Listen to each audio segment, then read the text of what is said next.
wabarakatuh. Waalaikumsalam warahmatullahi wabarakatuh.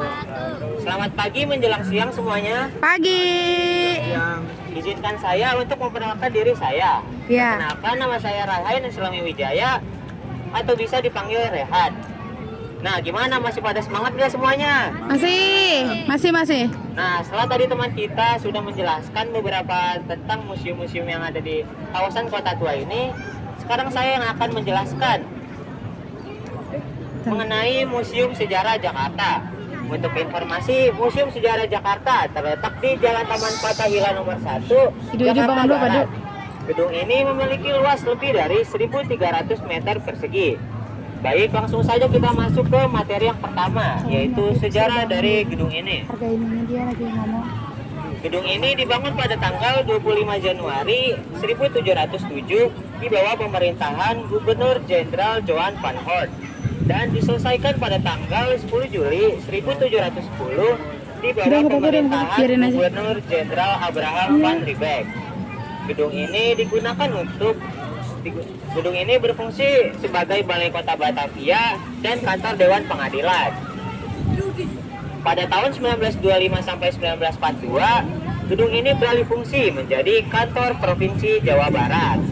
Lalu pada tahun 1942 sampai 1945, pada saat Jepang menduduki Batavia, gedung ini berfungsi sebagai markas logistik Dai Nippon Jepang.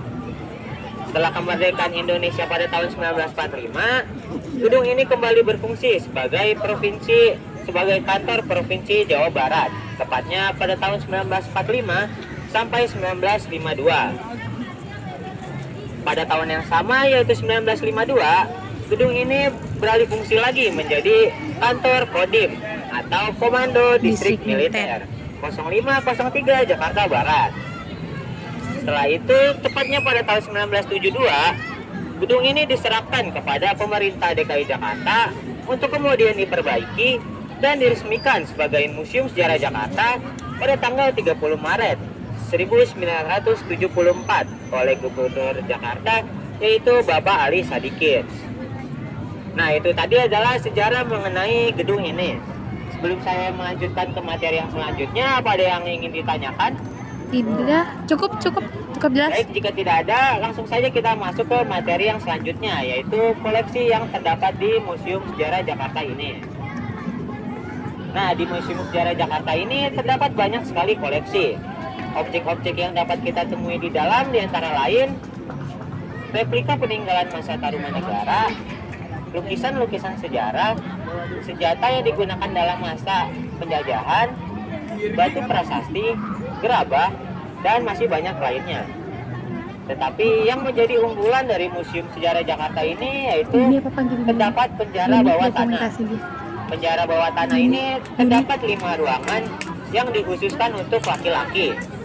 Dan di dalam penjara tersebut terdapat bola besi yang digunakan untuk mengikat kaki para tahanan. Nah, bola besinya itu bisa kita lihat seperti ini. Dan pahlawan kita yang pernah ditahan di penjara ini yaitu Untung Surapati dan juga Pangeran Diponegoro. Nah, kalau tadi penjara yang dikhususkan untuk laki-laki, di sini juga terdapat penjara yang dikhususkan untuk wanita, yang dulunya dikenal dengan sebutan lorong gelap, karena ruangan ini gelap gulita di saat jendelanya tertutup dan selalu tergenang air di saat musim hujan. Nah, penampakannya itu seperti ini di dalam. Bisa dilihat sangat gelap dan ada becek-becekan air. Dan pahlawan wanita kita yang pernah ditahan di sini yaitu Cut Nyadin. Nah, selain penjara, di sini juga terdapat batu-batu yang dulunya digunakan untuk membuat peralatan masyarakat prasejarah, mulai dari zaman batu hingga zaman bercocok tanam.